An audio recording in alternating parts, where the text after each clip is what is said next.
turbo engine running. Absolute genius. Get this.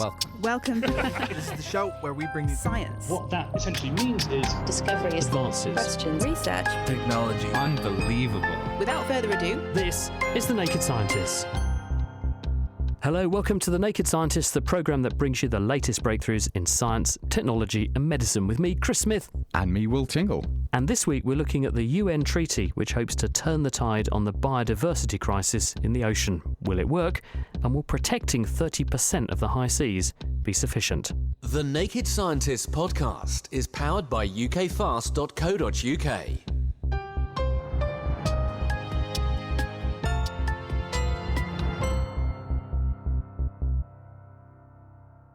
Described as an historic deal, an extraordinary diplomatic achievement, the High Seas Treaty, which aims to conserve 30% of the open ocean by 2030, was recently signed by 193 UN states after 2 weeks of round-the-clock talks in New York. If successfully implemented, it could turn the tide in the fight to conserve ocean biodiversity by alleviating some of the stress brought about by practices such as intensive fishing and deep-sea mining. But while this treaty is a much-needed win for ocean ecology, are its ambitions too lofty? With so many countries involved, how can we be certain that everyone's going to play by the rules? And how do we look after species that stray outside of these protected areas? That's what we're going to be investigating this week on the programme. But before that, it's important to understand what kind of oceanic issues the treaty hopes to address, as well as what the treaty actually involves. I spoke to marine scientist and commentator Liberty Denman. There are lots of challenges that the ocean faces. There is a lot of compounding threats as a result of anthropogenic pressure. But if I were to pick, say, the top three, I'd say climate change, overfishing, and habitat degradation. They all affect the ecosystem in lots of different ways, and all of these are quite interlinked. So climate change causes ocean acidification, and that means there's more CO2 in the ocean, which affects lots of animals across the board, really, because it affects the temperature, it affects how they function. For example, crabs and crustaceans, they struggle to create their shells and maintain the shells with the calcium because of the chemical changes in the ocean.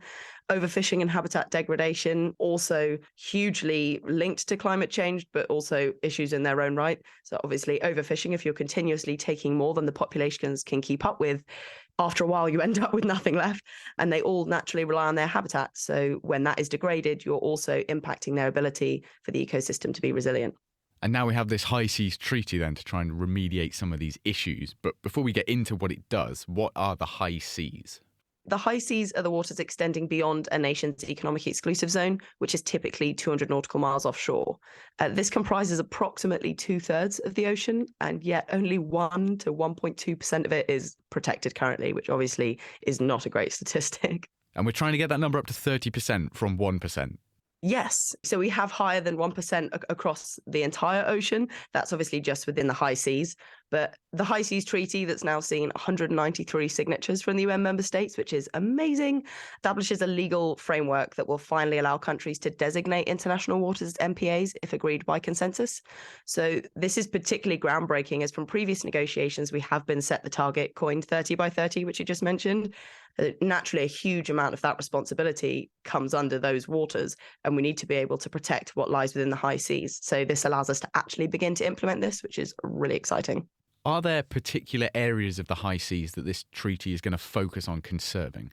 Rather than conserving specific locations per se, the High Seas Treaty establishes a legal framework for the protection and management of biodiversity beyond national jurisdiction, or it's called BBNJ. These fall under 4 main categories that we're focusing on. So that is capacity building, so the sharing and transfer of marine technology and other resources, genetic resources and access to that and how we use it for other areas.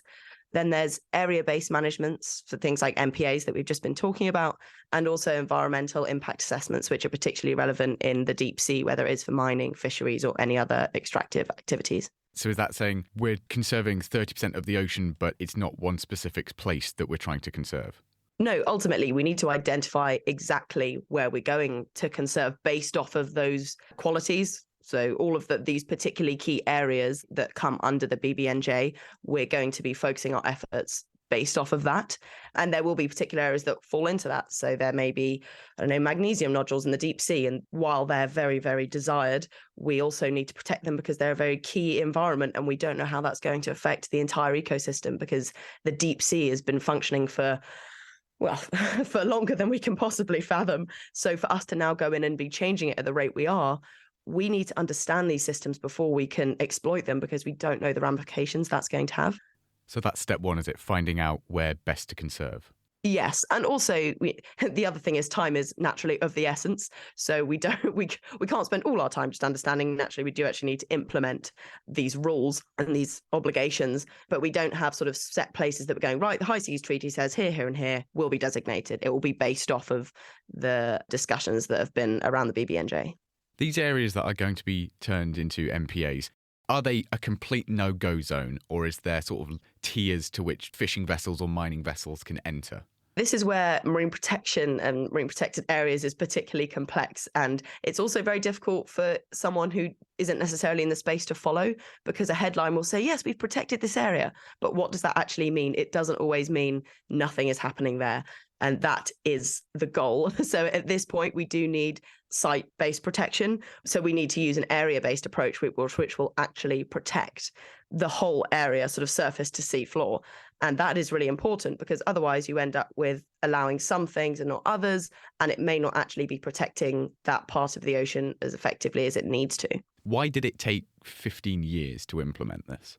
So one of the main reasons why the negotiations took so long was the divergent interests of coastal and landlocked states. So they had very different perspectives on the extent of coastal state jurisdiction, the allocation of resources in the ocean. And another big challenge was the need to balance economic development with environmental protection, particularly with the exploitation of living resources. So fisheries is obviously a very key one here. So ultimately, when you have 193 states trying to agree on something, it's not going to be a speedy process. So you've got sort of island nations who rely quite heavily on fish being told they suddenly can't fish. Is that why they're having issues with it? Possibly not quite as simple as that, but there has definitely been a divide between the global north and the global south. In the global north, we are probably a little bit more distance from the natural environment and how closely we rely on it, whereas the global south is probably a little bit more in touch with that reality that we rely on it so heavily. And so there's also going to be an imbalance there in perhaps our appreciation of it and where all these resources actually come from. So this does sound great, this treaty, but surely we aren't going from an unregulated disaster to an ocean paradise. Is this as straightforward a win as it sounds? So it's a really nice, easy hack to answer science questions. It depends. It always depends. I think it's important that we celebrate this as a win, as it is a monumental moment in history for marine policy. I mean, it's taken us 15 years to get here. So I think we do need to take the win. However, it is also really important for everyone to know that this 59-page document doesn't magically make all of our worries go away. It still needs to be adopted and implemented. So there is still a lot of collaborative work that needs to be done here. So we can't just say, yeah, box ticked, that's finished now. We still need to work with this, but it's a very good starting point to have. Liberty Denman. The idea of turning 30% of the high seas into MPAs, that's marine protected areas, is all well and good. But as we heard from Liberty just there, the exact definition of an MPA isn't uniform across the planet. And not only that, but it's also important to recognise just how transient many of our most vulnerable species are.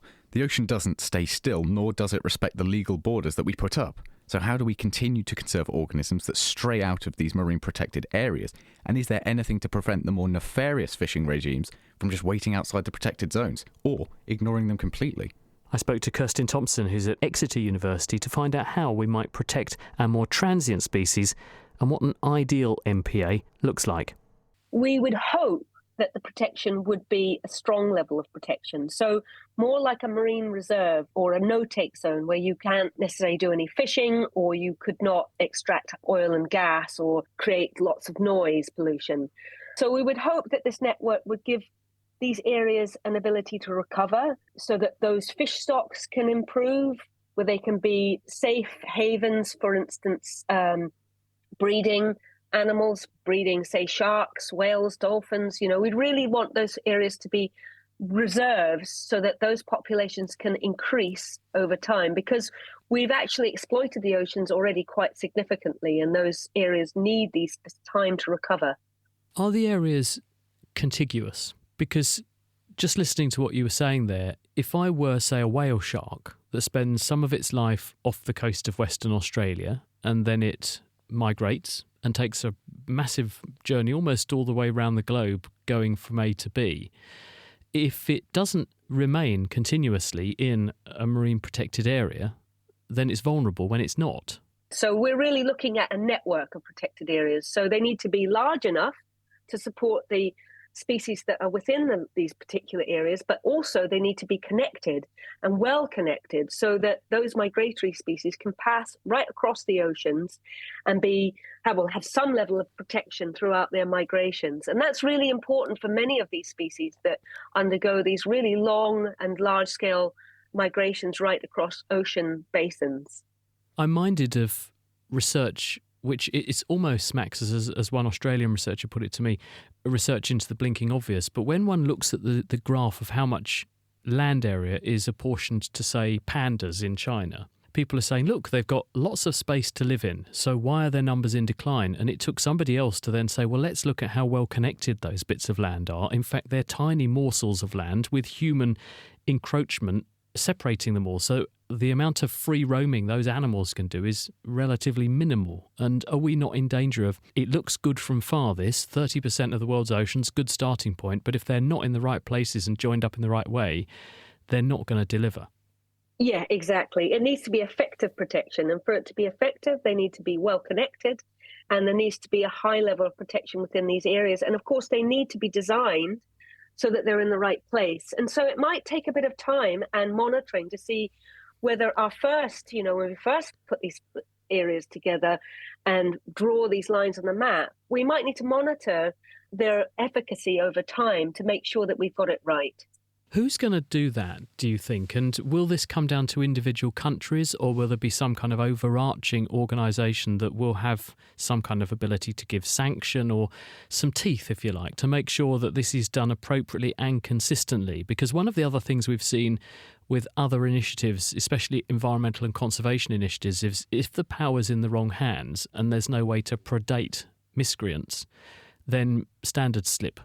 Yeah, and I think that's going to be key moving forward. And I think those are all the details that I think we'll see being formalised over the next 10 to 20 years. Really, how is this going to work and who's going to enforce these protections? Because these are areas that are quite inaccessible and far out to sea. So that's the detail we really need to get to grips with. When scientists are sitting down to say, these are the crucial targets we must go for first, what's at the top of our pecking order? I don't think that we know enough about the oceans, and I think it's difficult to know what species or habitats you would try and protect up the hierarchy, which ones are worth more than the other. I don't think we can really ask that question because, to be honest, for a good functioning ecosystem, we need as many of these areas protected as possible and all at once. We need this to be done quite urgently. So I don't think we could really have some sort of hierarchy or idea of what's most important, because to be honest, it's all important. You can never do an interview like this without considering the impact of climate change, which is all too obvious in terms of its manifestations around the planet. Has that been taken into account in terms of what we want to protect? Because it's clear that some areas are going to change dramatically in the next 5 decades. And we may end up conserving what becomes a desert, and that's of value to nobody. So are people trying to sort of future-proof this by anticipating where climate change is likely to A, put places under pressure, but B, may create the next wonderful place to conserve, which isn't at the moment, because that's where the animals go when their current home becomes inhospitable? We're really looking at more of the sort of dynamic approach to protection. So that's going to involve thinking ahead, being responsive to the data that we get back from monitoring, and actually making changes in the future if we know that those species need to be protected in those areas. So it's much more of a dynamic global approach, and that's why a network of marine protected areas is going to be much more valuable to us for protection than just this idea of these static individual MPAs that aren't connected to other places. Kirsten Thompson.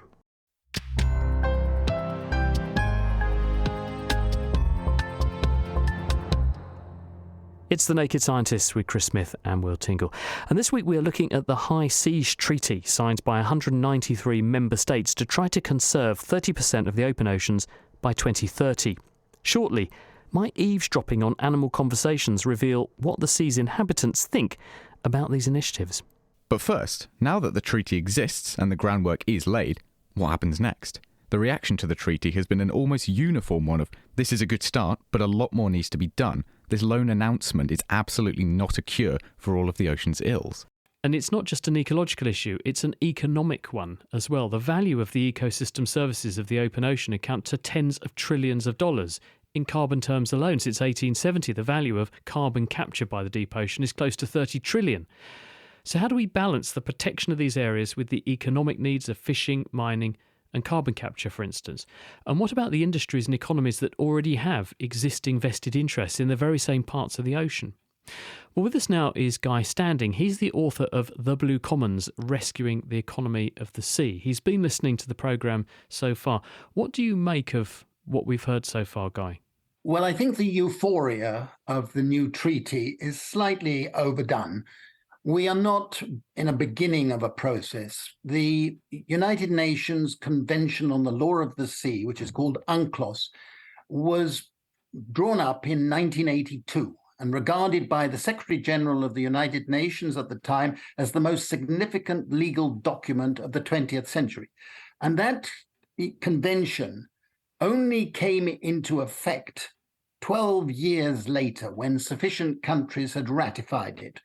And 28 years after that, they still haven't agreed on a sharing mechanism for the benefits or a mining code in the deep sea. And that, I think, is the context in which we have to be addressing this new treaty. So if we've got that treaty, why do we need a new one? Well, the strange thing is that UNCLOS effectively gave countries of the world, coastal countries, 138 million square kilometers of seabed in what are called exclusive economic zones. And within that area, we now have a variety of marine protected areas. The new treaty addresses the high seas outside the exclusive economic zones. And although it's a very large area, most fishing actually takes place within the exclusive economic zones, over 90%. So really, we should be thinking of improving the mechanisms at national level. And here, one of the biggest problems has been over the years that overfishing and a ridiculous amount of mining has been helped by governments giving vast subsidies, huge subsidies.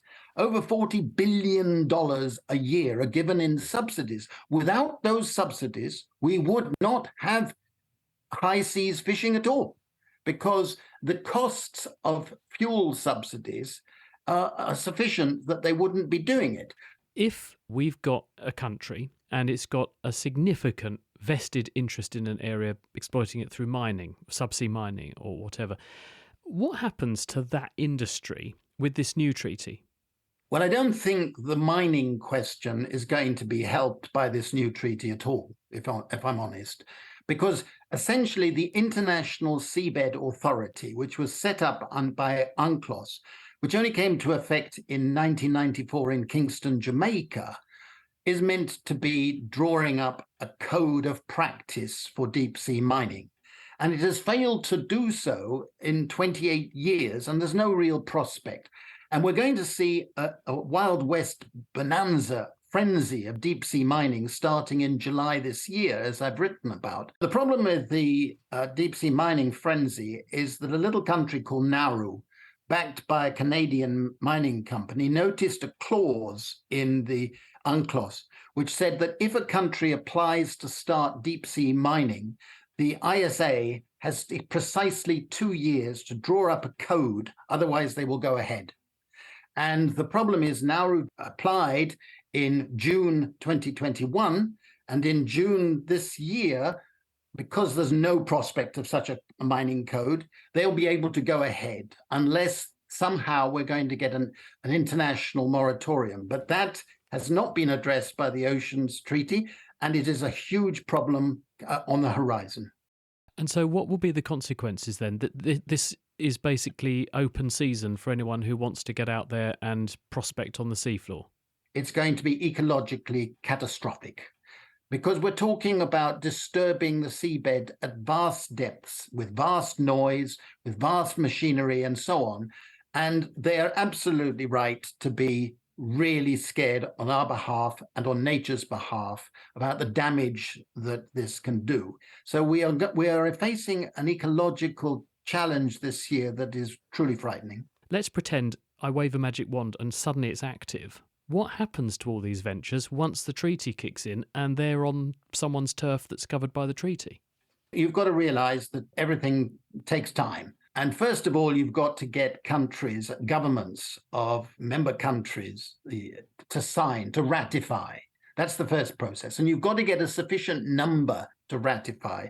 Most of these treaties require 60 or more countries to ratify. So that's the first process.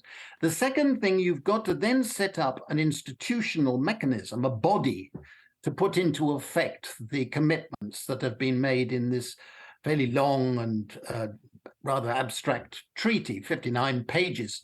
And that'll also take time. Then you've got to appoint the officials, then you've got to get the budget, then you've got to decide on the mechanisms for doing it. So the process takes years, I'm afraid. With any kind of agreement, there has to be a funding model, and there also has to be a policing model. So my question to you is, who is going to fund this? And who's going to police it? And will that policing actually have teeth? So perhaps through the funding mechanism, they can actually do something. Well, the biggest problem of all in this regard is the country that could fund it very easily will be the one country that will not ratify the Ocean Treaty, and that's the United States. The United States still has not ratified the UNCLOS, the convention. It has a practice of thinking it's exceptional, and therefore it doesn't ratify international treaties because it doesn't think that the small governments and poor countries should have control over their national policy. And it is a very unfortunate reality that the United States has not ratified the major convention. This new treaty, in a sense, is an offshoot of the UN convention. And it's a good offshoot, potentially. But if your major country, which is involved in many of these mining problems and so on, stays out of the process, do you think the Russians or the Chinese will adhere to rules? Think again. So we have a reality check here. I think what the real challenge for all of us is that we must put much more pressure on our national governments to fund it.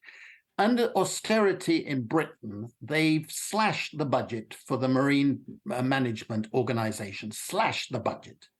Now, imagine we have sea area 27 times the land area, and we have precisely 12 Coast Guard vessels that are allocated to monitoring and policing all that sea.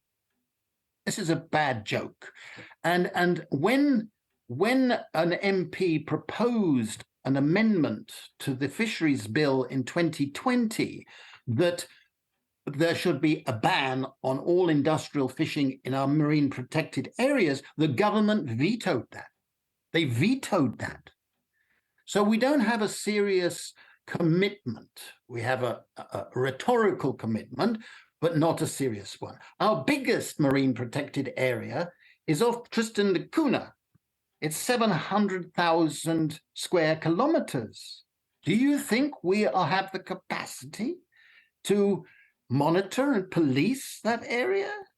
It's just not a realistic thing. But they use the terms of marine protection, but really it's a fraudulent claim. And I think we must expose that. And I'm very glad your program is doing that to a certain extent. But we must realize that most of the solutions to our sea area lies within our own jurisdiction, our political process, and so on. And we must put pressure on the politicians to be more serious about it. Guy Standing, thanks very much. Well, with all the talk being focused on how humans can work together to preserve the natural world, what if we could ask the affected animals themselves what they think? Well, admittedly, this does sound a bit like something out of Dr. Dolittle, but the remarkable leaps forward in machine learning and artificial intelligence that have taken place mean this may not be as ridiculous as it sounds. Will? The author Mary Ann Evans, perhaps better known as George Eliot, once wrote, "Animals are such agreeable friends. They ask no questions, they pass no criticisms." And for the longest time, we've assumed that animals have lacked a properly complex language with which to communicate with one another. But is this actually the case? Well, who better to ask than the author of How to Speak Whale, Tom Mustill? Starting with the obvious question, is it even possible to define a language that isn't human? It's extremely difficult because most research into language-like behaviour in other species has been focused on trying to see if they have language exactly like ours. Can a captive chimpanzee or a dolphin understand human English spoken language? But those aren't ways of finding languages that have evolved in other minds and other ways of perceiving the world. How do you step back and think what language could be in other species? What could whale speak be? It's been very, very hard for a long time, essentially, to research this. And most research has been aimed at trying to decode the most simple animal communications, like alarm calls and prairie dogs. So we've been a bit stuck, really. We've got human senses, human brains, human concepts of language, human lifespans. And especially with whales and dolphins, you can't even go in the sea and listen to them very easily. But now we have recording devices like the one that you're recording me on now, and you can make them waterproof and you can dump them in the sea and leave them there for years, recording loads of conversations, if they are conversations, between animals. And you can start to gather what is called big data. Big data is a term that has become attached to some unnerving parts of our lives. It has famously been associated with intensive and sometimes nefarious targeted ad campaigns. But the term big data actually just refers to data that is big, which is to say data sets so large that special algorithms are needed in order to process it. And yes, this can go through all of your internet history and find your favourite shampoo, but it can also do some startling things when it comes to decoding language. Big data is necessary for machine translation of human languages. You might have used Google Translate. Google Translate works by taking big data, as in huge, like millions, if not billions, of data points and communication, like transcriptions of human conversations, and finding patterns within these that are invisible to humans. There's a process called embedding, where the AI program essentially notices the relationships between all the words in the millions of conversations you've given it and plots them as in a sort of galaxy map of words or other elements of the language, like a sort of huge star chart, but in thousands of dimensions. So something that no human brain can do. And what was fascinating about this process was that when the computer scientists who developed this got the AIs to do it, they could match patterns in one human language with another human language, and that the natural language processing machines were able to translate between human languages without being told that they were dealing with a language, without being given any rules of the language or any instruction, and without being given a bidirectional dictionary. So if you're trying to crack the code of another language, this is a really exciting, promising tool. So that where we're at with other species in the sea, marine mammals like whales and dolphins, is that the scientists are now trying to get data sets big enough to be able to apply these machine translation systems that find hidden patterns in human language and see what patterns they find in the communications of animals in the sea. This doesn't mean they have a language, but they live long lives. They communicate with what appears to be great complexity and great importance, and they use those communications to coordinate really sophisticated behaviors. So it's quite promising that within the communications that we can hear, there is something like a language. Is it something like a language like our language? Who knows? How would you ask a sperm whale if it was wet? What if they have a totally different idea for group cohesion, where there's no such thing as an individual?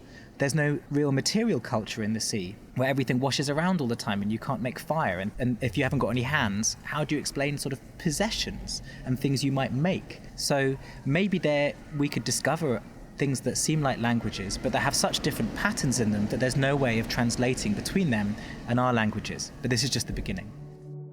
So by exposing the right machine learning algorithm to billions of bytes of audio data, we might be able to spot the links in communications that form the groundwork of a language.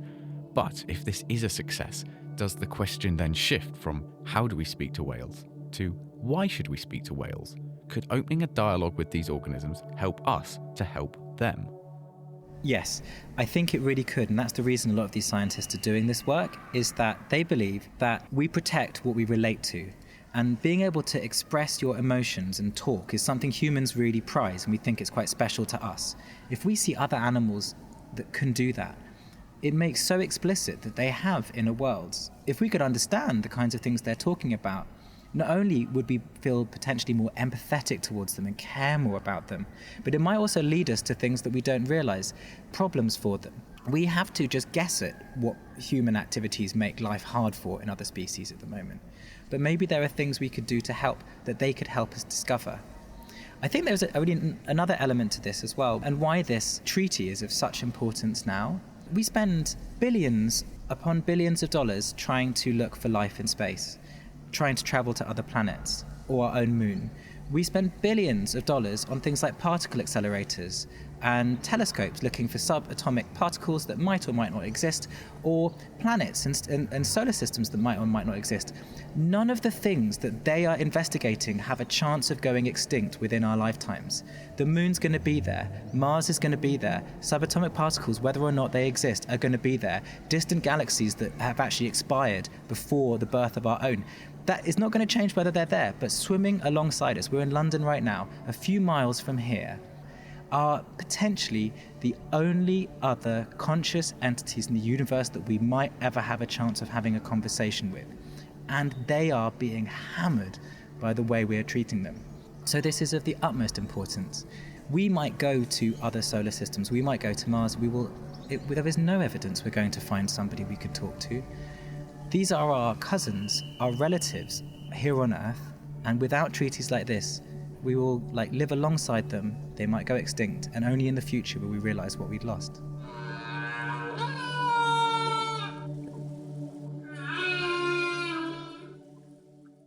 Tom Mustill there. So the fight to save our oceans is really only just beginning, and treaties like this one show a globally unifying desire to preserve our life on our planet. But as always, actions speak louder than words. It's vital that we don't lose the momentum in all the celebration and hold those responsible for keeping the ocean alive to their promises. That's it for this week. Next time, when was the last time you tried to fix one of your electronic devices? Every year, 50 million metric tonnes worth of e-waste gets generated by people who chuck away phones, laptops, vacuum cleaners, all of the things that make our lives more convenient, but that we often don't have the confidence to try to fix when they go wrong. But it doesn't need to be this way. That's according to members of the Right to Repair movement, who are campaigning for your entitlement to an easy way to fix the hardware that many technology companies would rather that you simply chucked away. We'll find out next week and hear some stories hopefully from you of things that you would rather either repair or have got that you've repaired. Do let us know your stories. The Naked Scientist comes to you from the University of Cambridge's Institute of Continuing Education. It's supported by Rolls-Royce. I'm Chris Smith. Thank you for listening, and until next time, goodbye.